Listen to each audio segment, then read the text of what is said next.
ప్రభువా ఓ ప్రభువా నీవే నా మంచి కాపరివి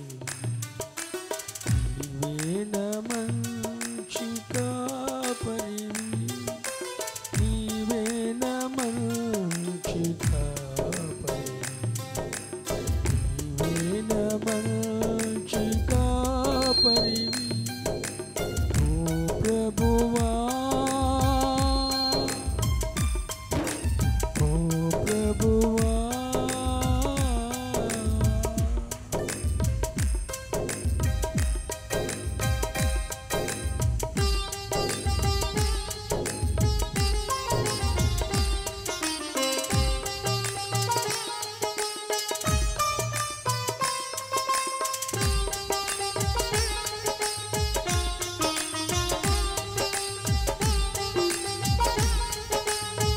ఎదురు చేసుకోవాలి ఉన్నా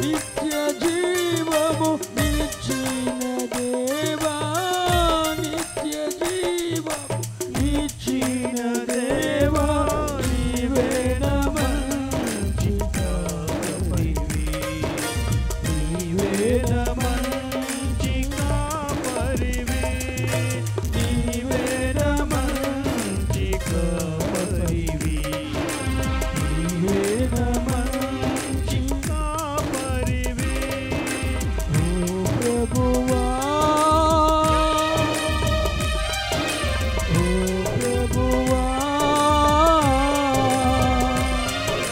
ఓ ప్రభువా ఓ ప్రభువా నీవే నా మంచి కాపరివి ఆమేన్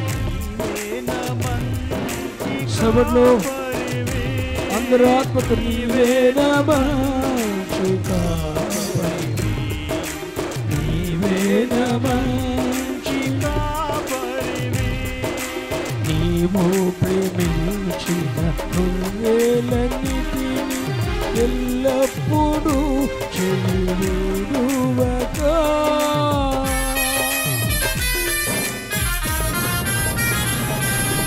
నీవు ప్రేమించిన గొర్రెలన్నిటిని ఎల్లప్పుడూ చెలివిడువగా అంతము వరకు కాపాడు దేవా అంతము వరకు కాపాడు నాతో కలిసి నీవే నా మంచి కాపరివి గ్లోరీ ఆత్మలో నీవే నా మంచి కాపరివి నీవే నా మంచి కాపరివి ఓ ప్రభువా ఓ ప్రభువా ఓ ప్రభువా ఓ ప్రభువా నీవే నా మంచి కాపరివి నీవే నా మంచి గ్లోరీ నీవే నా మంచి కాపరివి ఆత్మలో ఏకీభవించి ప్రధాన కాపరి నీవు నాకై ప్రత్యక్షమగువ గడియలలో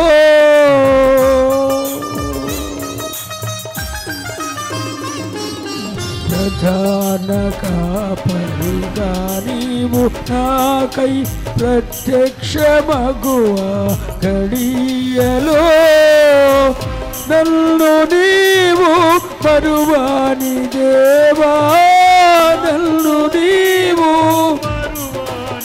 గొంతెత్తి నీవేన మంచి గ్లోరీ. ఆమేన్. ఆత్మలో ఏకీభవించు. గ్లోరీ. నీవేన మంచి ఓ ప్రభువా, ఓ ప్రభువా, ఓ ప్రభువా, ఓ ప్రభువా, నీవేన మంచి. Praise the lord.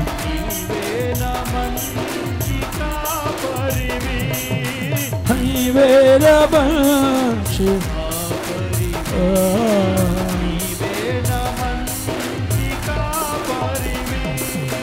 నీవేన మంచి కాపరివి, నీవేన మంచి కాపరివి, నీవేన మంచి కాపరివి. రిబల కొందరశలో స్తుతించండి, ఆత్మలో ఆరాధించండి.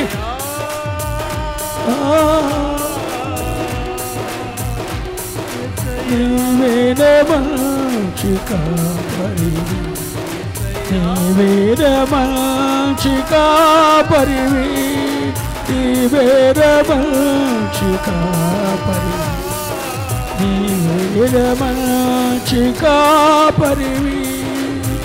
నన్ను నీవు మరువాని దేవా, నన్ను నీవు గ్లోరీ. నీవేన మంచి కాపరివి, నీవేన ఆత్మలో ఏకీభవించు. గ్లోరీ. నీవేన మంచి కాపరివి. ఏకీభవించండి సంగముతో.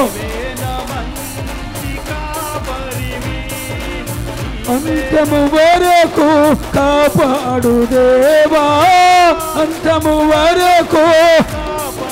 Praise the Lord. పరిశుద్ధాత్ముడా, నీ సన్నిధి మా మధ్యన ఉంచినందుకు స్తోత్రం. ఆత్మ కార్యాలు జరిగిస్తున్న దేవా స్తోత్రం. బలమైన నీ అభిషేకాన్ని నీ సంఘము మీదకు విడుదల చేస్తున్న దేవా, నీ ప్రజలతో మాట్లాడబోతున్న దేవా స్తోత్రం. ఆమేన్. నీవేన మంచి కాపరివి, నీవేన మంచి కాపరివి, నీవేన మంచి కాపరివి, నీవేన మంచి కాపరివి.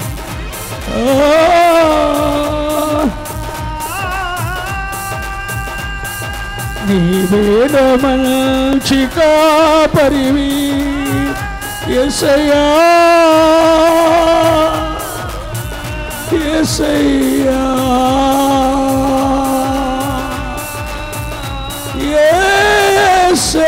యేసయ్యా. నీవేన మంచి కాపరివి, నీవేన మంచి కాపరివి, నీవేన మంచి కాపరివి, నీవేన మంచి.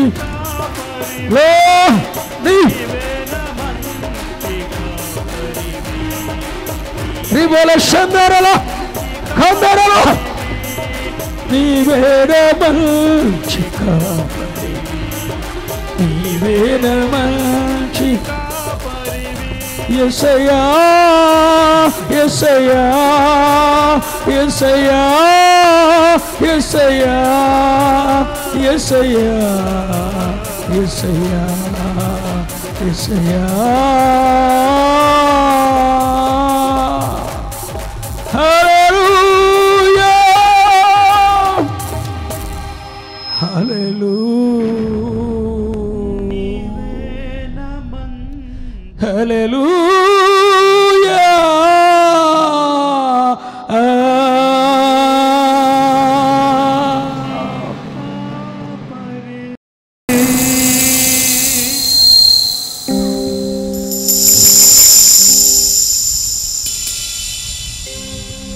మన ప్రభువును ప్రియరక్షకుడైన యేసు ప్రభుల వారి శ్రేష్టమైన నామంలో ప్రభు పిల్లైన మీకు నా హృదయపూర్వకమైన వందనాలు తెలియజేస్తున్నాను. అందరికీ వందనాలు. ఈ పూట ధ్యానాంశంగా మొదటి రాజుల గ్రంథం 18వ అధ్యాయం 41వ వచనాన్ని ఈ పూట ధ్యానాంశంగా మీ ఎదుటికి తీసుకొని వస్తున్నాను. పిమ్మట ఏలియా విస్తారమైన వర్షము వచ్చినట్లుగా ధ్వని పుట్టుచున్నది. విస్తారమైన వర్షము వచ్చినట్లుగా ధ్వని పుట్టుచున్నది. నీవు పోయి భోజనం చేయమని ఆహాబుతో చెప్పగా, దైవజనుడైన ఏలియా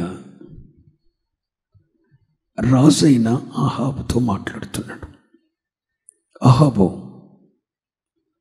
విస్తారమైన వర్షము వచ్చినట్లుగా ధ్వని పుట్టుచున్నది. నీ వెళ్ళి భోజనం చేయి అని చెప్పాడు. ఏ సందర్భంలో ఈ మాటలు చెప్పాడు అన్నది ప్రాముఖ్యం. ఏ సందర్భంలో ఈ మాటలు ఏలియా చెప్పాడు? ఏలియా ఆహాబుతో ఈ మాటలు చెప్పిన రోజులు, ఆనాటి కాల పరిస్థితి ఎలా ఉందో మీకు తెలుసునా?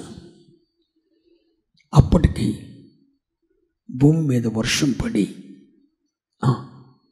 3.5 సంవత్సరాలు, భూమి మీద మంచు పడి 3.5 సంవత్సరాలు. ఆకాశం నుండి మంచు కానీ వర్షం కానీ భూమి మీద పడి 3.5 సంవత్సరాలు అయింది. ఆకాశం నుండి వర్షం లేక మంచు పడక భూమి బీడులు బారిపోయిన రోజులవి. భూమి బీడులు బారిపోయిన రోజులవి, బ్రద్దలైపోయిన రోజులవి. భూమి మీద ఎక్కడ చూసినా పచ్చని మొలక లేని రోజులవి. పశువులు గడ్డి లేక మేత లేక అలమటిస్తున్న రోజులవి. ప్రజలు ఆహారం లేక ఆకలితో ఆక్రందన చేస్తూ కరువు చేత తాండవిస్తున్న రోజులవి. అలాంటి రోజుల్లో ఏలియా చెప్తున్నాడు, ఆహాబు నీ వెళ్ళి భోజనం చేయి, నీ వెళ్ళి భోజనం చేయి. అదుకో, విస్తారమైన వర్షము వచ్చినట్లుగా ధ్వని పుట్టుచున్నది, అది నేను వింటున్నాను అన్నాడు. ఆహాబుకి కాస్తంత ఎగతాళి అనిపించింది. అది సూర్యుడు కనకనలాడుతూ మండుతున్నాడు. అప్పటికి భూమి మీద మంచు కానీ వర్షము కానీ పడి 3.5 సంవత్సరాలయ్యి భూమి ప్రద్దలై బీడులు బారింది. ఆ రోజుల్లో ఏలియా చెప్తున్నాడు, నేను వింటున్నాను, విస్తారమైన వర్షము వచ్చినట్లుగా ధ్వని పుట్టుచుంది అని చెప్పాడు. ధ్వని పుడితే అది ఆహాబు కూడా వినపడాలిగా. ఆ ధ్వని ఆహాబుకి వినపడుతులా, ఏలియా చుట్టూ ఉన్న ప్రజలకు వినపడుతులా. ప్రజలెవ్వరికి వినపట్టలేదు. కానీ ఒక్క కర్మేలు పర్వతం మీద ఉన్న ఏలియాకు మాత్రమే ఆ వర్షపు ధ్వని వినపడుతుంది. అది ఎలాంటి ధ్వని? విస్తారమైన వర్షము వచ్చునట్లుగా ధ్వని పుట్టుచున్నది అన్నాడు. ధ్వని పుట్టుచున్నది అన్నాడు. వర్షము వచ్చునట్లుగా ధ్వని ఎందుకు విన్నాడు? ఆనాటి కాల పరిస్థితులు చక్కబెట్టబడాలి అని అంటే కావలసిందేంటి? వర్షం. ఆనాటి పరిస్థితులు చక్కబెట్టబడాలంటే కావలసింది వర్షం. ఆనాటి కరువు తుడిచిపెట్టబడాలంటే రావాల్సింది వర్షం. ఆనాటి కరువు తీరాలంటే భూమిని తడపాల్సింది వర్షం. బీడులు బారిన భూమి పచ్చని మొలకనివ్వాలంటే రావాల్సింది వర్షం.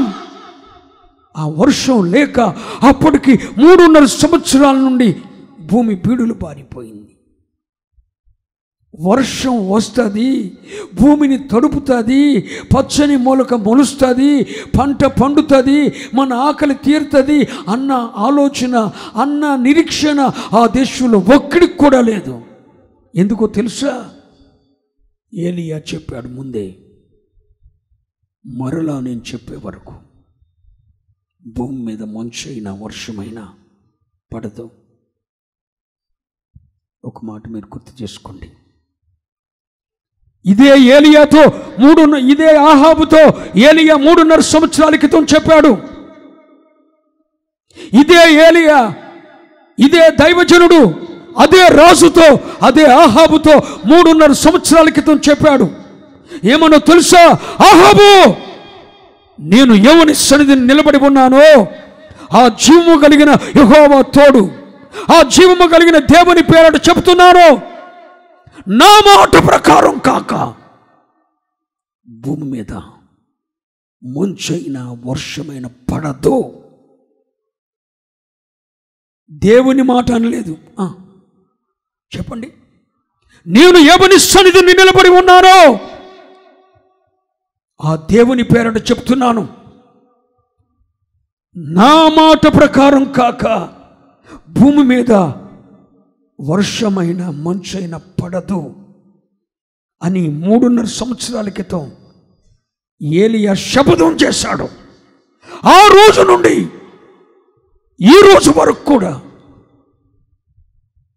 ఆ రోజు నుండి ఆహాబుతో మరలా ఏలియా మాట్లాడే వరకు కూడా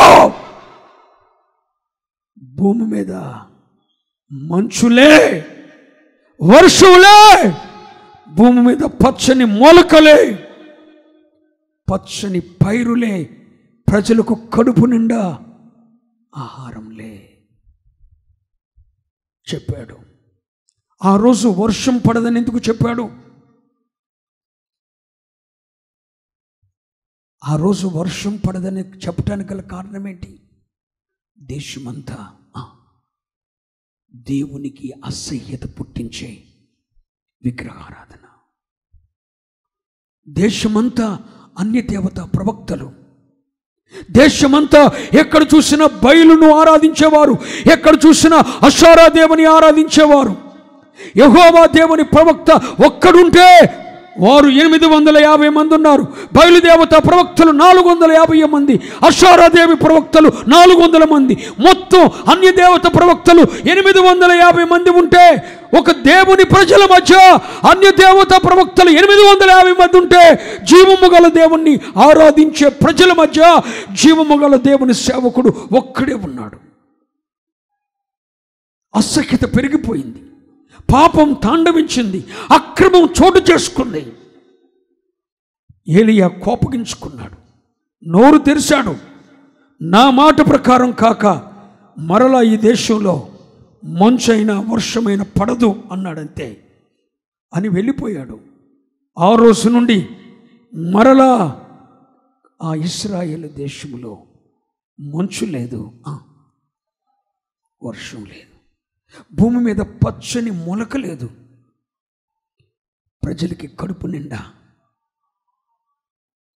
ఒక్క దైవజనుడు నోరు చేసుకున్న జీవితాలు ఎలా ఉంటాయో ఒక్క నిమిషం మీరు మనసు పెట్టి ఆలోచించండి. ఒక్కసారి దైవజనుడు నోరు చేసుకుంటే దేవుణ్ణి అడిగి చేసుకొని అవసరం లేదు.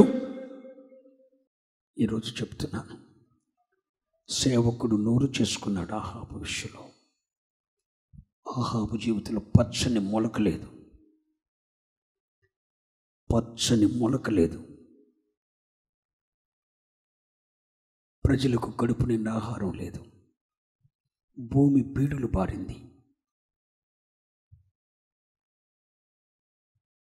కారణం ఏంటో తెలుసా? అసహ్యత పెరిగిపోయింది. దేవునికి అసహ్యం పుట్టించే విగ్రహారాధన పెరిగిపోయింది. అన్య దేవత ప్రవక్తలు 850 మంది ఉంటే సత్యవంతుడైన దేవుణ్ణి ఆరాధించే ప్రవక్త ఒక్కడే ఉన్నాడు. దాన్ని బట్టి మీరు టాలీ చేసుకోండి ఎంత అక్రమం ఉందో.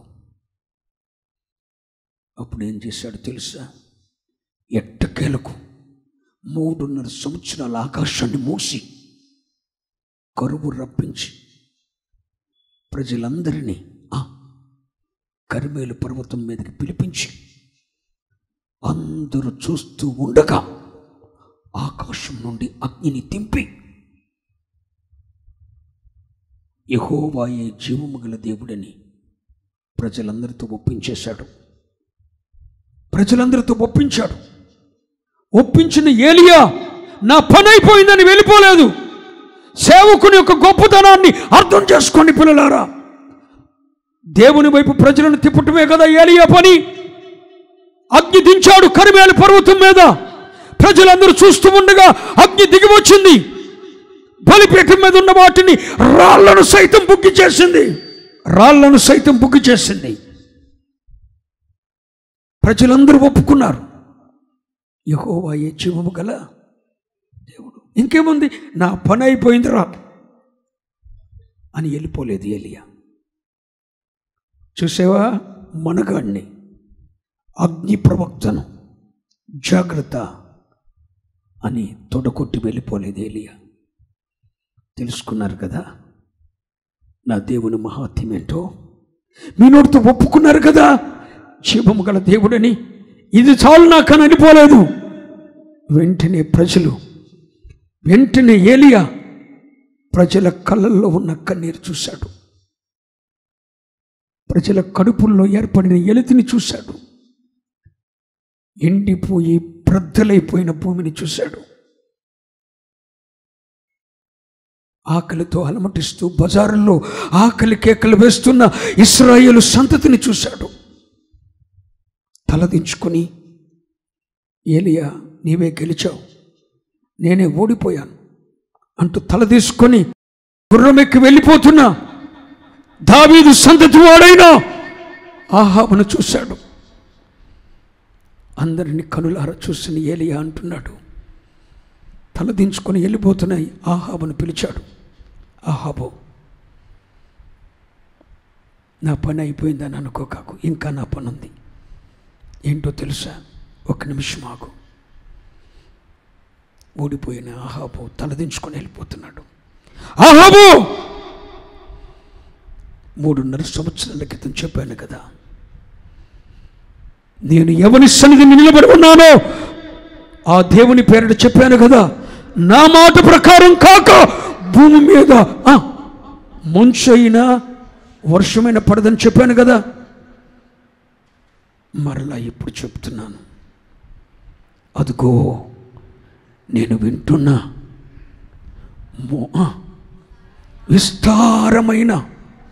విస్తారమైన వర్షం వస్తుంది. ఏ వర్షము లేక భూమి ప్రద్దలైపోయిందో, ఏ వర్షము లేక భూమి ఎండిపోయి నెరలు విడిచిందో, ఏ వర్షము లేక భూమి మీద పచ్చని మొలక లేదో, ఏ వర్షము లేక ప్రజలు ఆకలితో అలమటిస్తూ కరువుతో తాండవిస్తూ విలపిస్తున్నారో, ఆ వర్షాన్నిగా మీకు కావాలి. నేను వింటున్నా విస్తారమైన వర్షం వస్తుంది ఆహాబు. ఆ వర్షం ఎంతో తెలుసా? 3.5 సంవత్సరాల కరువంతటిని ఒక్క దెబ్బతో తుడిచిపెట్టే విస్తారమైన వర్షాన్ని దేవుడు కురిపించబోతున్నాడు. ఆ ధ్వని నేను వింటున్నాను. ఏలియాకు కొడుకులున్నారా? ఏలియాకు కుటుంబం ఉందా? లేదండి. అది సేవకుని యొక్క గొప్పతనం. అగ్నిని దింపాడు చాలదా? అగ్నిని దింపటం మాత్రమే కాదు సేవకుని పని. ప్రజల అవసరాలను కూడా గుర్తించవలసిన వాడై ఉన్నాడు. గుర్తించాడండి. విస్తారమైన వర్షం వచ్చినట్లుగా చెప్పండి. ధ్వని పుట్టుచున్నది. ధ్వని పుడుతుంది. ఆ ధ్వని ఏలియా ఎప్పుడు విన్నాడు చెప్తాను, వినండి. ఎవరికి వినపడిన ధ్వని ఎవరికి వినపడింది?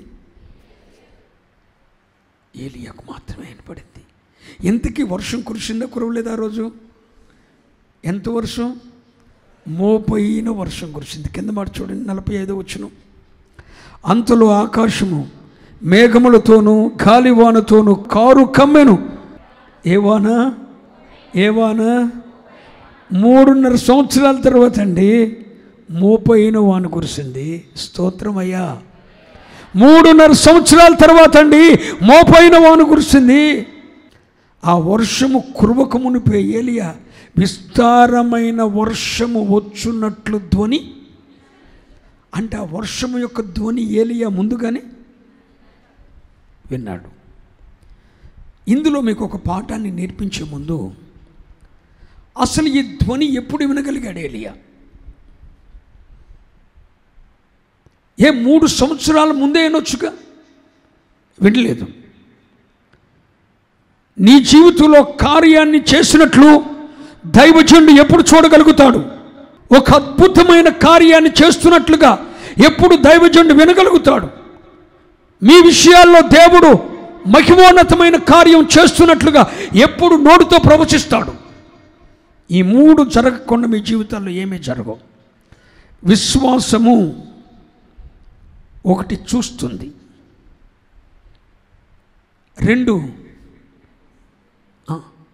వింటుంది, 3 పలుకుతుంది. ఈ 3 చేసినప్పుడే క్రియ జరుగుతుంది. విశ్వాసము చూస్తుంది, వింటుంది, మాట్లాడుతుంది. ఎప్పుడు చూస్తుంది? విశ్వాసము ఏం చూస్తుంది? అదృశ్యమైనవి, కనపడనివి. ఇప్పుడు నా కళ్ళ ముందు ఏది లేదో అది ఉన్నట్టుగా చూడగలుగుతుంది. ఏంటి? విశ్వాసం.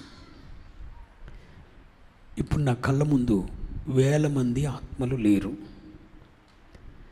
1000 మంది ఆత్మలు ఉన్నట్టు చూడగలుగుతుంది. ఏంటి? విశ్వాసం. ఒకవేళ విశ్వాసమే కనుక 1000 మంది ఉన్నట్టు చూడగలిగిందా, అద్భుతం అతి త్వరలో దేవుడు చేస్తాడు. విశ్వాసం దేవుడు జరిగించబోయేదాన్ని ముందుగానే చూస్తుంది. దేవుడు రాబోయే కాలంలో చేయబోయేదాన్ని ముందుగానే చూస్తుంది. 2 దాన్ని వింటుంది. ఉదాహరణకి అబ్రామును దేవుడు పిలిచి, అబ్రాము నీ పేరు అబ్రహాంగా మారుస్తున్నాను అన్నాడు. అబ్రహాము యొక్క అసలు పేరేంటి? అబ్రాము. అబ్రాము అంటే అర్థం ఏంటో తెలుసా? ఎత్తుగల తండ్రి, ఆజానుభావుడు అని అర్థం. దేవుడు అది కాదు నీ పేరు. అబ్రహాము సుమారు 100 ఏళ్ల ప్రాయంలో దేవుడు అబ్రాముకి పేరు మారుస్తున్నాడు. రే, ఇక నుండి నీ పేరు అబ్రాం కాదురా, ఆజానుభావుడు కాదురా, ఎత్తుగల తండ్రి కాదురా, నీ పేరేంటో తెలుసునా? అబ్రహాం అన్నాడు. అబ్రహాము అంటే అర్థం ఏంటి? అనేక జనాంగములకు తండ్రి. ఇప్పుడు పేరు మార్చుకోమన్నాడు దేవుడు. అబ్రహాముకి కాస్తంత సిగ్గయ్యాలి. ఎందుకని? నాన్న అని నోరారి పిలవటానికి అప్పటికి అబ్రహాంకి ఒక కొడుకు కూడా లేడు. ఒక్క వారసుడు కూడా లేనప్పుడు నేను అనేక జనాంగాలకు తండ్రిని ఎలా పెట్టుకుంటాడు? పెట్టుకో అన్నాడంతే. ఆ రోజు నుండి అబ్రహాం బయటకు వచ్చి, అరే అబ్రామ్ అని ఎవరైనా పిలిచారనుకో, నా పేరు అబ్రామ్ కాదు, అబ్రహాం, నేను అనేక జనాంగములకు తండ్రిని అని చెప్పాడు. చెప్పటమే కాదు, తాను అనేక జనాంగాలకు తండ్రి అయినట్లు చూశాడు. చూడటమే కాదు, తన నోటితో ఒప్పుకున్నాడు, చెవులతో విన్నాడు. ఒక 100 మంది పిల్లలు నానా నానా నానా అని పిలిస్తే ఏ విధంగా ఆ శబ్దం వింటుందో వినుంటాడు అబ్రహాం. అందుకే అనేక జనాంగాలకు తండ్రి అయ్యాడు. విశ్వాసం అనేది జరగబోయేదాన్ని, ప్రభువు నీ జీవితంలో చేయబోయేదాన్ని ముందుగానే చూపెడుతుంది. విశ్వాసం అనేది ముందుగానే వింటుంది,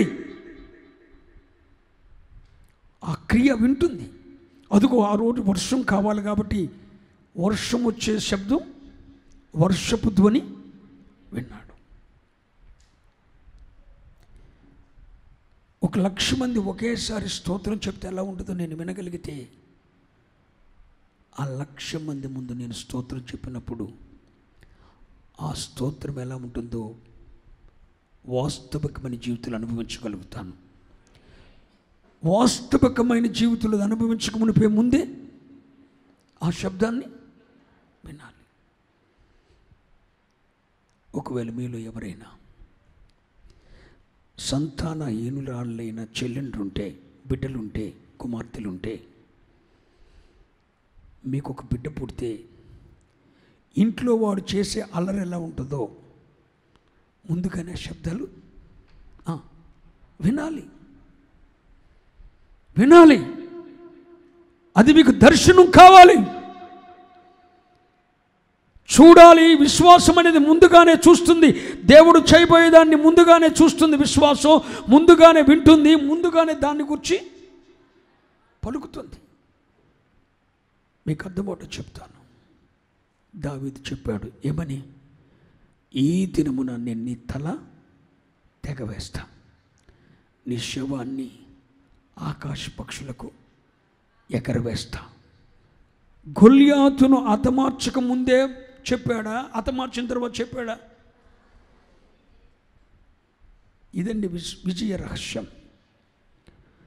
నీ జీవితంలో ప్రభువు దేన్ని చేస్తాడని నువ్వు నిరీక్షిస్తావు, దాన్ని ముందే విశ్వాసంతో చూడాలి, విశ్వాసంతో వినాలి, విశ్వాసంతో మాట్లాడాలి. ఈ 3 చేయగలగాలి. ఈ 3 సేవకుడు కూడా మరలా నీ విషయమే మాట్లాడాలి. ఇక్కడ ఆహాబుతో చెప్తున్నాడు, ఆహాబు, విస్తారమైన వర్షము వచ్చినట్లుగా ధ్వని పుట్టుచుంది అన్నాడు. అసలు వర్షం సంగతి తెలియక ఎందుకు? దేవుడని ఒప్పించాడుగా. ఇంతకాలం దేవుని మీద తిరుగుబాటు చేసినందుకు వీళ్ళ శ్రమ వీళ్ళు అనుభవించాలరా అని చెప్పి వెళ్ళిపోవచ్చుగా. నో, వెళ్ళలేదు. ప్రజల అవసరతను చూసి కూడా కర్మేలు పర్వతం మీద అగ్ని దించిన ఏలియా అదే కర్మేలు పర్వతం మీద మోకాల్లోనాడు. మోకాల్లోని 2 కాళ్ళ చందుల్లో తన తల ఉంచుకొని ప్రసవ వేదన పడి ప్రార్థన చేస్తున్నాడు.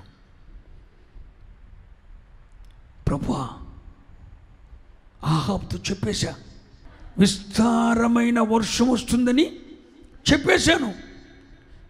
ప్రభువా, ఆ సూచన కనపడే వరకు నేను మోకాళ్ళ మీద నుండి లేవను. సేవకుని ఏలియా దగ్గర ఉన్న ఒక సేవకుని పిలిచాడు. ఒరేయ్, పర్వతం మీదకి ఎక్కి సముద్రం వైపు తేరు చూడు, వర్షపు చూసిన ఏమైనా కనపడుతుందేమో అని. అంటే దైవజనుడైన ఏలియా రాజైన ఆహాబుతో విస్తారమైన వర్షము వచ్చినట్లుగా ధ్వని పుట్టుచుంది అని ఎప్పుడు చెప్పాడు? అసలు ఆ సూచనలేమీ లేనప్పుడు చెప్పాడు. చెప్పేశాడు, ఆహాబుతో చెప్పాడు, వర్షం కురుస్తుంది, వెళ్ళిపో, భోజనం చేయి అన్నాడు. ఒక మాట చెప్పేసిన తర్వాత ఆహాబు వెళ్ళిపోయాడు. ఎందుకని? ఆహాబుకు తెలుసు అతని మాట దేవుడు రూఢి చేస్తాడు. అతని మాట దేవుడు దాటిపోడని ఆహాబుకి తల వంచుకొని వెళ్ళిపోయాడు. ఆహాబు, ఇతడు చెప్పిన జరుగుద్ది. 3.5 సంవత్సరాల క్రితం అతడు ఏం చెప్పాడో అదే జరిగింది. ఇప్పుడు వస్తుందన్నాడు, వస్తుంది అని విశ్వసించాడు, వెళ్ళిపోయాడు. కానీ ఏలియా ఏం చేశాడో తెలుసా? కర్మేలు పర్వతం మీదకి వెళ్ళి మోకాళ్ళ మధ్య తల ఉంచుకొని మాట్లాడండి, ప్రార్థన చేస్తున్నాడు. ప్రభువా, రాజైన అహాబుతో చెప్పేశాను విస్తారమైన వర్షం వస్తుందని. ప్రజలు ఆకలితో ఉన్నారయ్యా.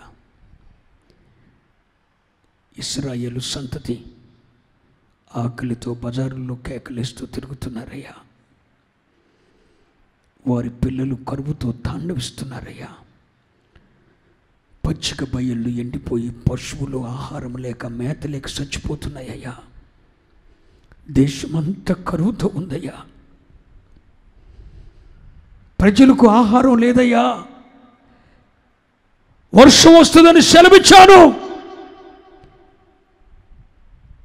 ఆ సూచన కనపరచయ్యా అని చెప్పి రెండు మోకాళ్ళ మధ్య తల పెట్టుకొని ప్రార్థిస్తున్నాడు. ప్రార్థించిన తర్వాత దైవజనుని చేతి కింద ఉన్న సేవకుని పిలిచి, అరే వెళ్ళి సముద్రం వైపు తేరి చూడు, ఏమైనా సూచన కనపడుతుందేమో. కనపడలేదు అన్నాడు. మరలా వెళ్ళి చూడు, కనపడలేదయ్యా. మరలా వెళ్ళి చూడు, కనపడలేదయ్యా. 7 సార్లు వెళ్ళి చూడు అన్నాడు. 7 సార్లు వెళ్ళిన తర్వాత 7వసారి వెళ్ళి చూసి వెనక తిరిగి వస్తుండగా ఆకాశంలో అరచేయంత మేఘం, అరచేయంత మేఘం సముద్రం మీద నుండి పైకి ఎక్కుతుందట. ఎంత మేఘం? అరచేయంత మేఘం. దైవచుండ సూచనలేమి లేవు కానయ్యా. సముద్రం మీద నుండి ఒక అరచేయంత మేఘం ఆకాశానికి ఎక్కుతుంది. ఆకాశంలో అరచేయంత మేఘం కనపడుతుందయ్యా. చాలు మోపైన వాన కురవటానికి. లేచాడు, నడుం కట్టుకున్నాడు. ఏలియా రథం కంటే ముందుగా వెళ్ళిపోయాడు. గుమ్మం కాడ కలుసుకున్నాడు. రాజుకు చెప్పవలసిన హితోపదేశం చేశాడు. అరణ్యానికి వెళ్ళిపోయాడు. ఇక్కడేమో వర్షాన్నిచ్చాడు, ఆయన మాత్రం అరణ్యానికి వెళ్ళిపోయాడు. నేను అడుగుతున్నా, అరణ్యానికి వెళ్ళిపోతున్నావు ఏలియా? అరణ్యానికి వెళ్ళిపోయే నీకు ఏల వర్షం సంగతి నీకెందుకు? ఇక్కడ వర్షం సంగతి నీకెందుకు? అది నా బాధ్యత అని సేవకుడు గుర్తు చేస్తూ వెళ్ళిపోయాడు. ఈ రాత్రి నేను మీకు నేర్పాల్సిన ఒక పాఠం ఏంటో తెలుసా? అదుగో విస్తారమైన వర్షము వచ్చినట్లుగా ఒక ధ్వని విన్నాడు. విశ్వాసపు ధ్వని విన్నాడు.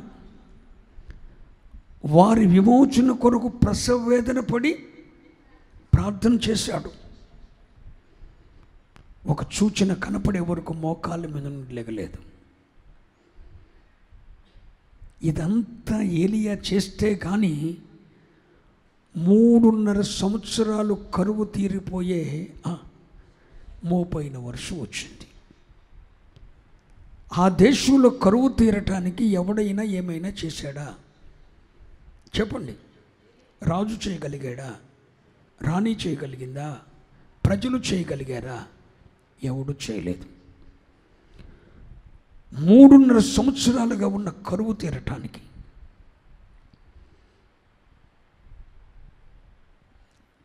ఏం చేయాలో అది దైవజనుడు చేశాడు.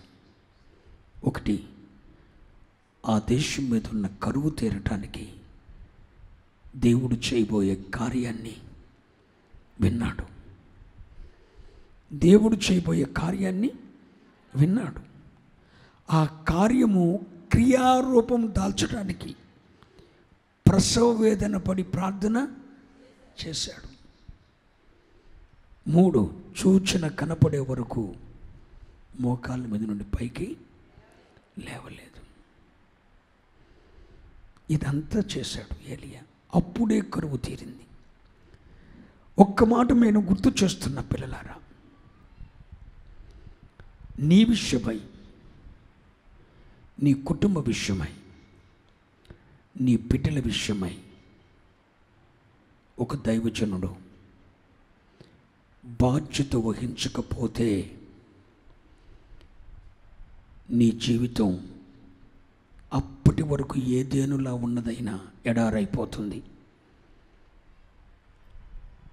ఒకవేళ నీ విషయమై దైవజనుడు బాధ్యతే వహిస్తే ఎడారి బ్రతుకైనా ఏదేనవుతుంది.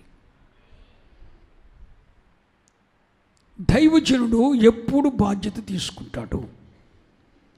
నీ ఇష్టానుసారంగా నువ్వు తిరిగినప్పుడు దైవజనుడు బాధ్యత తీసుకోడు. అదే ఈ రాత్రి నేను మీకు నేర్పదలిచిన పాఠం.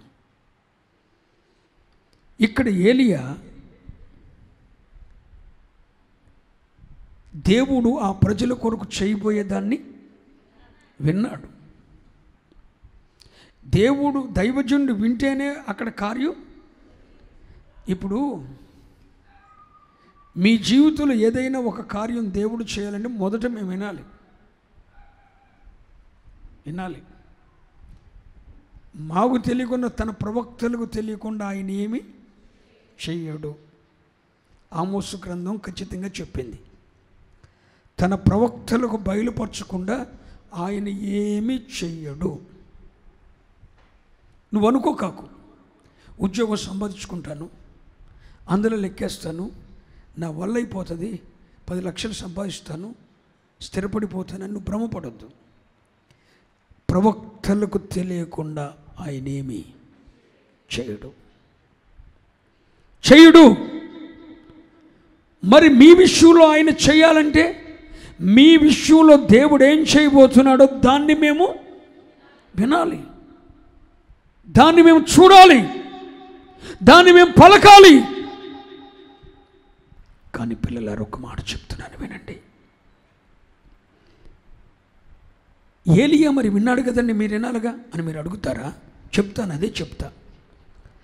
ఆ ప్రజల పట్ల దేవుడు కార్యము చెయ్యక మునిపే చేస్తున్నట్లు విన్నాడు. అది క్రియారూపం జరుగునట్లు మోకాళ్ళ సందున కాళ్ళ పెట్టుకొని అది క్రియారూపం జరిగేటట్లు ప్రసవవేదన పడి ప్రార్థన చేశాడు. ఒక సూచన కనపడే వరకు మోకాళ్ళ మీద నుండి. ఇదంతా ఏలియా ఎప్పుడు చేశాడు?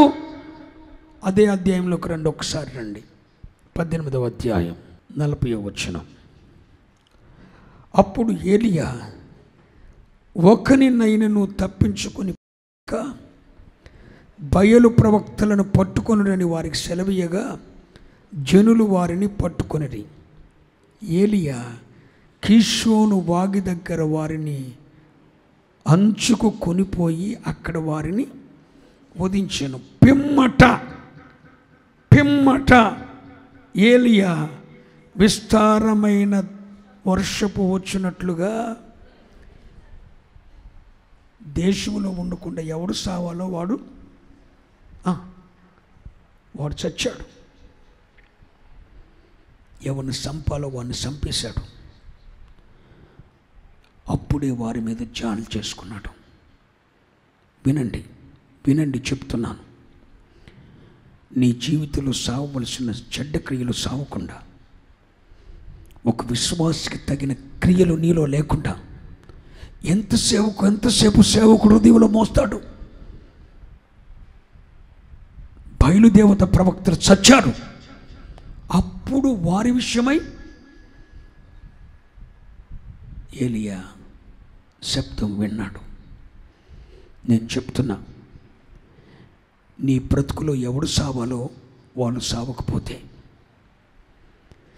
మీ జీవితాల్లో నుండి ఏది తీసివేయాలో అది తీసివేయకపోతే,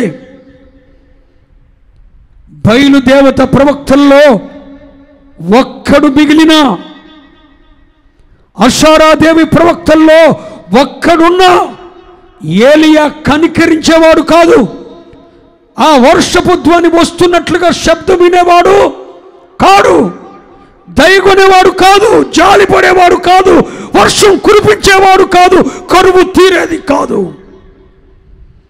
సావలసిన వారందరూ చచ్చారు. అప్పుడే ఏలియా దేవుడు చేయబోయే కార్యాన్ని గురించి విన్నాడు.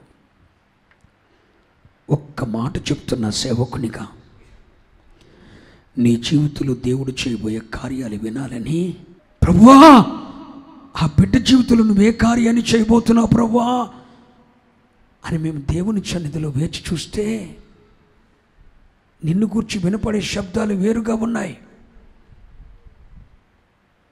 ప్రభువా ఆ బిడ్డ పక్షంగా నువ్వే కార్యం చేయబోతున్నావు వినాలని మోకాళ్ళు ఉడితే, ప్రసవ వేదన పడి ప్రార్థన చేస్తుంటే ఎంతకాలం కన్నీరు కారుస్తావు, ఎంతకాలం ఏడుస్తావురా నీవు ఆ జనం కొరకు అని దేవుడు తిరిగి ప్రశ్నిస్తున్నాడు. ఈ రాత్రి నేను చెప్తున్నా, మీలో చాలా మంది కొరకు చేతులెత్తుతున్నాను. మీ కొరకు దేవుడు చేయబోయే కార్యాలు నా చెవులతో వినాలని నేను వేచి చూస్తున్నప్పుడు మీ గురించి వినపడుతున్నవి వేరే వినపడుతున్నవి. కారణం ఏంటో తెలుసా? నీ జీవితంలో ఏది సావాలో అది సావలేదు. ఇంకా ఎవరు సావాలో అది సావలేదు. సావలసిన వారు సావలేదు. నీ సెల్ ఫోన్లో బ్రతికి ఉన్నారు. నీలో సావలసిన క్రియలు సావలేదు. ఇంకా నీ హృదయంలో అవి మొలకెత్తుతూనే ఉన్నాయి. బయలుదేవత ప్రవక్తలు 450 అయితే నీ శరీరంలో ఉండి పుట్టుకొస్తున్న కోరికలు 1,1,00,000. ఆషారాదేవతి ప్రవక్తలు 400 అయితే నీ తలంపుల నుండి వస్తున్న ఆలోచనలు అన్యుని కన్నా దారుణంగా ఎక్కువైపోయాయి. దేవుడు నిన్నెలా కనికరిస్తాడు? దేవుడు నిన్నెలా దర్శిస్తాడు? అదుగో 450 బయలుదేవత ప్రవక్తలు నరికివేయబడ్డారు. 400 మంది ఆషారాదేవి ప్రవక్తలు, మొత్తం టోటల్ 850 మంది అన్య దేవత ప్రవక్తలు టోటల్గా నిర్మూలమై ఇక ఆ దేశంలో ఒక్కడు కూడా. నేను చెప్తున్నా, నీ జీవితంలో దేవునికి అసహ్యత పుట్టించేది కోపం, ఆవేశం, నిరాశ, నిస్పృహ. ఇంత జరిగితే ఎంత ఎగిరి పడిపోతావు, ఇంత తగ్గితే ఏం విశ్వాసం అది? ఎంత మేలు జరిగితే వా అంటావు, ఎంత కీడు జరిగితే ఎంత జరిగినట్టు ఫీల్ అయిపోతావు. విశ్వాసిగా ఇది తగునా? ఈ నిరాశ అనే విత్తనం మనలో ఉండవచ్చునా? సావాలి, అది సావాలండి. ఏది సావాలి నీలో? ఎవరు సావాలో వారు సావకపోతే, ఏది సావాలో అది సావకపోతే, ఎవరిని వధించాలో వారిని వధించకపోతే నిన్ను కూర్చిన శబ్దాలు వినబడవు. నిన్ను కూర్చి దేవుడు చేయబోయే ఒక కార్యాన్ని దైవజనుడు పలకాలన్నా, నిన్ను కూర్చి ఒక దైవజనుడు ఒక దర్శనాన్ని చూడాలన్నా, దేవుడు నీ కొరకు చేయబోయే కార్యాన్ని వినాలి అనన్నా, టోటల్గా నిర్మూలన చేయవలసిన వారందరినీ నీవు నిర్మూలన చేయాలి. సంపాల్సిన వారందరినీ సంపాలి. నీలో ఉన్న దేవునిని ఎరగని వానిలో ఉన్న స్వభావాలని చచ్చిపోవాలి.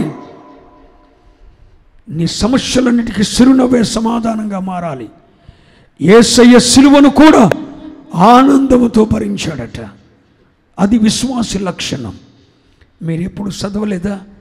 అనారోగ్యాన్ని కూడా ఆనందంతో అనుభవించాలి, రోగాన్ని ఆనందంతో అనుభవించాలి, శ్రమను ఆనందంతో అనుభవించాలి. అదుగో ఎబ్రీ పత్రికలో 12వ అధ్యాయంలో అదే రాయబడింది.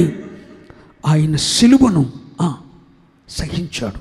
ఎందుకంటే తన ఎదుట ఉంచబడిన ఆనందం కొరకు. ఏదైనా సంతోషంతో అంగీకరించాలి. నీవు పరీక్ష కొలిమిలో నువ్వు సువర్ణంలా మారాలి. సావవలసింది సావాలి. అప్పుడే దైవజనుడు ఒకటి వినగలుగుతాడు. నేను ఆశపడుతూ వస్తున్నాను. ఈ ఒక్క మాట చాలు. వారిలో సంపుకోవలసినవి సంపుకోగలిగితే, సావవలసినవన్నీ సస్తే 3.5 సంవత్సరాల కరువు తీరే మోపైన వాన కురుస్తుందని చెప్పు అన్నాడు.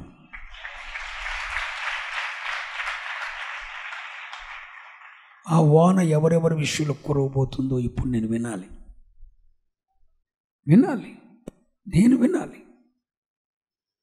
ఏ కుటుంబ విషయమై ఆ వర్షం కురవబోతుందో నేను వినాలంటే మీ జీవితంలో ఉన్న వాటిని నీవు సంపాలి. దేవునికి అసహ్యం కలిగించేది ఏదుందో నువ్వు సంపకపోతే వినలేవు. విశ్వాసం అనేది చూస్తుంది, విశ్వాసం వింటుంది, విశ్వాసం మాట్లాడుతుంది. దేవుడిది చేయబోతున్నాడు అంటుంది విశ్వాసం. దేవుడు ఏం చేయబోతున్నాడో వింటుంది విశ్వాసం. దేవుడు ఏం చేయబోతున్నాడో ముందుగానే చూస్తుంది విశ్వాసం. ఇశ్రాయేలీల పట్ల అలాంటి విశ్వాసం ఏలియాకు కలిగింది.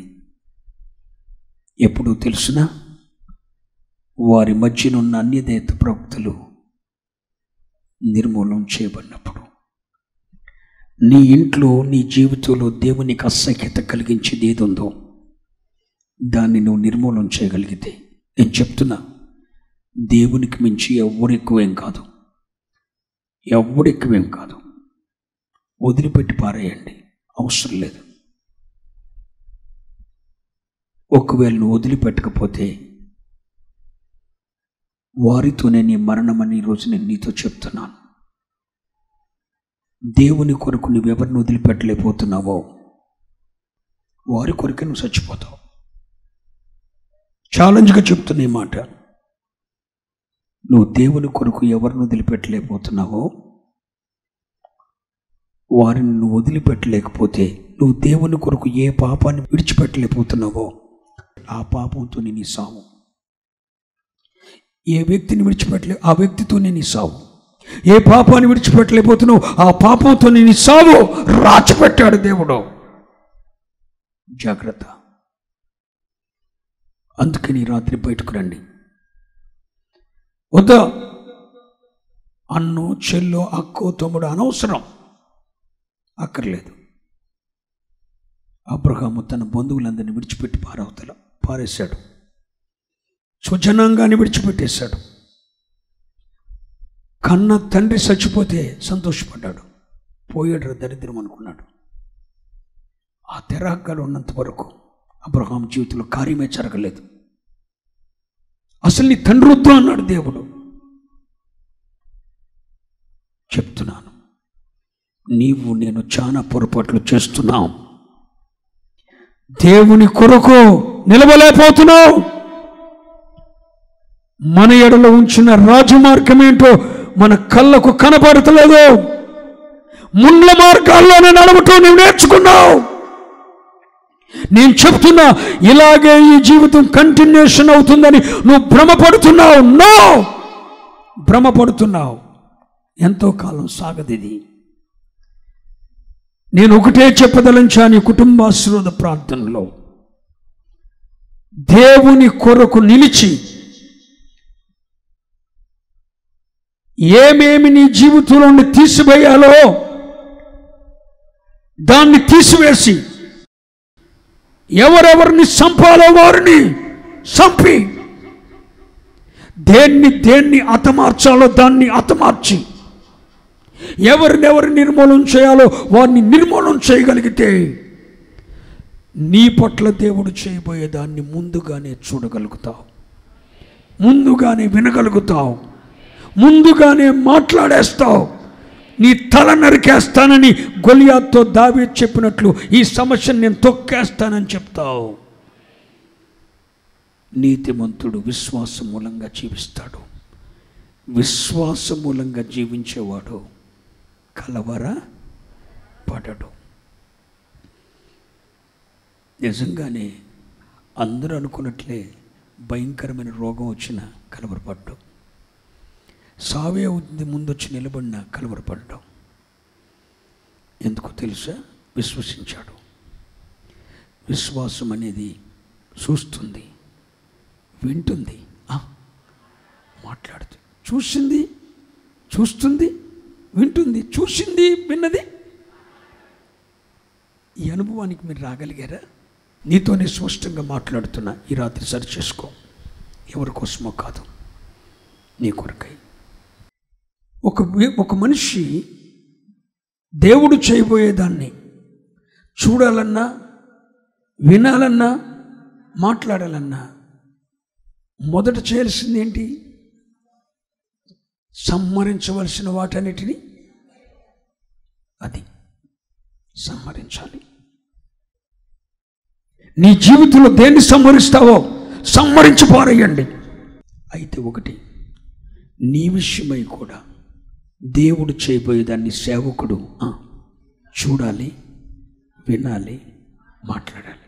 ఈ మూడు చేయాలంటే నీలో సావవలసినవి సావాలి. అవి చస్తే దైవజనుడు చూస్తాడు, వింటాడు. ఒక్కవేళ నీ గురించి దైవజనుడు చూచి విని నోరు తెరిచాడా పంట పండినట్లే. స్తోత్రం చెప్పు. హల్లెలూయా. నోరు తెరవాలి, నీ గురించి చూడాలి, వినాలి. దైవజనుడు అది పెద్ద సమస్య కాదని ఒక్క మాట అంటే ధైర్యం వెళ్ళిపో. అనలేదు అంటే కనుక నీ కొంపకొల్లేరైనట్లే, ఏదో ముంచుంది ముందు ప్రమాదం. మరి నీ కొరకు దేవుడు చేయబోయేదాన్ని చూసి విని మాట్లాడాలంటే నీలో దేవునికి వ్యతిరేకమైనది, అసహ్యత కలిగించే ప్రతిదీ కూడా సంపాలి, నరికివేయబడాలి, నిర్మూలం చేయబడాలి. నేను మొదటి చెప్పాను, ఒకవేళ అది నిర్మూలన చేయకపోతే అది నిన్ను నిర్మూలన చేస్తుంది. సౌలా అమాలేకీలందరినీ చంపేయి అన్నాడు. అమాలేకీల్ని చంపకుండా బ్రతకనిచ్చాడు. సౌలు ఎవరి చేతిలో చచ్చిపోయాడు? అమాలేకీల చేతిలో చచ్చిపోయాడు. నీలో ఉన్న వ్యభిచారాన్ని చంపుకో అని దేవుడు చెప్పాడు, వినలేదు. అది వ్యభిచారం అనే పాపంతో నువ్వు చచ్చిపోతావు. నీలో ఉన్న త్రాగుడు మానుకోమని నువ్వు వదలలేదు, వినలేదు, చంపలేదు. అదే త్రాగుడితో నువ్వు చచ్చిపోతావు. త్రాగుతావు, ఏదో ఒక దాని కింద పడతావు, సస్తావు. ఈ లైవ్ వింటున్న సోదరుడా, నీతోనే మాట్లాడుతున్నా. నాలో ఏమున్నాయి? అన్నీ చంపుకున్నాను. కామ, క్రోధ, మదమాశ్చర్యాలు లేవు. ఆ అహం ఏంటి? నా అనే స్వభావం ఏంటి? ఆ అతిశయం ఏంటి? ఆ కోపం ఏంటి? ఆ అసూయ ఏంటి? ఆ ద్వేషం ఏంటి? ఆ ఓర్వలేనితనం ఏంటి? క్షమించలేని మనస్తత్వం ఏంటి? ఇవన్నీ దేవుని పిల్లలకు ఉండకూడదుగా, అవి చచ్చిపోవాలిగా. నిన్ను సరిచేస్తున్నాడు దేవుడు, సారి మీద ఉంచి సరిచేస్తున్నాడు. నిన్ను పారేయలేదు, సంతోషపడు. పారేస్తే పనికి రాకుండా పోస్తావు.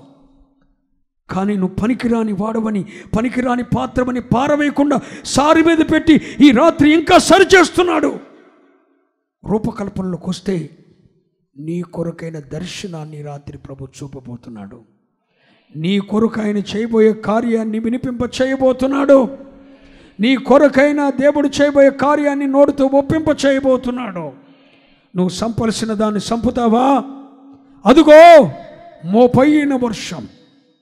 నీ జీవిత కాలం అంతటిలో ఉన్న సమస్యలన్నిటినీ తీర్చగలిగిన, 3.5 సంవత్సరాల నుండి ఉన్న సమస్యలన్నింటినీ తీర్చగలిగిన, నీ పుట్టినది మొదలుకొని ఇప్పటి వరకు నీ మీద తాండవించిన ప్రతి సమస్యను తీర్చగలిగిన మోపైన వర్షాన్ని నా దేవుడు ఈ కుటుంబాశీర్వాద ప్రార్థనలో మీ మీద కుమ్మరించబోతున్నాడు.